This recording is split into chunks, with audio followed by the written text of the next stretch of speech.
Good morning and welcome to the 445 Productive Through Joy show with your host and your boy, Dr. Michael Datcher. The show airs each weekday morning, hella early at 4:45 a.m. here on YouTube's Michael Datcher channel, then 4:45 p.m. on Facebook Live. Today, we're talking about being upright in heart. So thanks for being here. If you're new, you can go to productivethroughjoy.com to get all of the details of what we do. Again, we speak to groups, schools, and organizations about being productive through joy, or you can simply become a subscriber here. Hit that subscribe button to get all these videos for free. I did say free. 1, 2, 3, 4, free. All right, let's dive into the topic.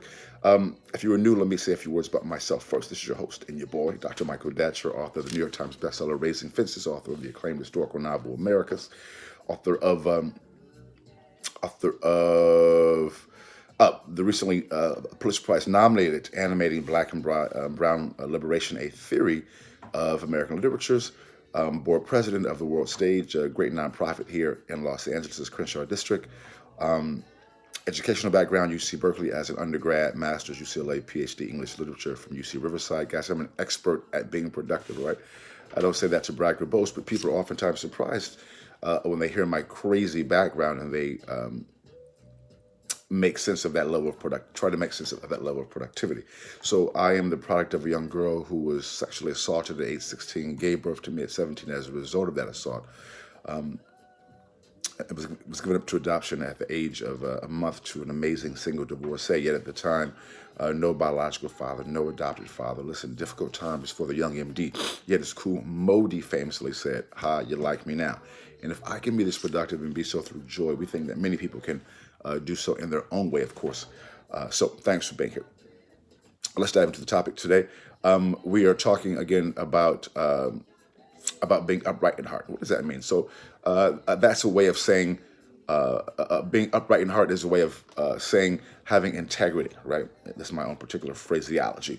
So point one is that you want to have integrity or being upright in heart as an aspiration. Like that's the thing that people don't really talk very much about, desiring to be to have integrity, desiring to be upright in heart. That's point one. Point two is you want to engage in behavior that can actually help you become that, and it's a lifestyle because we're always having to make choices. So I've been thinking a lot about, as we come to the new year, about my own choices, making choices, really just, renewing my commitment to being upright in heart, because it is that type of a process. You have to kind of keep doing it because it's pretty easy not to be upright in heart when it gets rewarded, especially by people in power. Let me tell you, it's easy not to be upright in heart. That is for sure. And so how does that look? Well, it requires, in my experience, having a ritual that can allow you to think about in a very pragmatic and daily way what you're doing and why you're doing it. Like, so being conscious of your why. And are you, for example, doing things from a spirit of love, selfishness, at times evil, which we know people who operate at that level, But the thing is we call it being very intentional about your choices. Because, in the modern world, you can really see all around us people who are not being upright in heart, who are benefiting, who are prospering, at least on the surface. But as we all know, if you know people who have certain levels of affluence, oftentimes inside, their lives are a mess, And there's a price to pay for not being upright in heart, and the folks who know that life know that feeling. But at times, from our perspective, we can't always see that. We just see them doing evil and coming up. And so we are inclined to not trust being upright in heart. But let me tell you, having peace of mind, peace of heart is worth millions, all right?